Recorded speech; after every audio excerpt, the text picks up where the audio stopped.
हाजी मोहम्मद नासिर कादरी की रिपोर्ट के मुताबिक Hamza premier league season 1 Riyadh सऊदी अरब champion Abdullah CC champion tournament की मेजबान टीम अब्दुल्ला क्रिकेट क्लब ने पूरे टूर्नामेंट में लाजवाब खेल पेश करते हुए और नाकाबिले शिकस्त रहते हुए टाइटल अपने नाम कर लिया। पूरे टूर्नामेंट में उमर बाजवा की जानिब से लाजवाब ऑलराउंड परफॉर्मेंस हर दफा फ्रंट से टीम को लीड किया, जबकि अमार अशरफ, फवाद खान, अजहर भाई, उमेरी जेलहम, शानी बाजवा ने उम्दा बैटिंग से भरपूर साथ निभाया। बॉलिंग डिपार्टमेंट में काशी कोट और शाहजेब शीजी बैट्समैनों के लिए दर्द सर बने रहे और उबैद लेफ्टी और उमर अशरफ ने भी भरपूर साथ दिया और कुल मिलाकर शानदार टीम एफर्ट से सऊदी अरब की क्रिकेट में एक नया चैंपियन मंजर आम पर आया।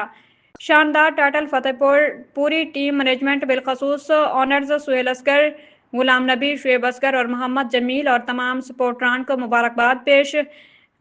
NP स्पोर्ट्स न्यूज़, रियाद, सऊदी अरब।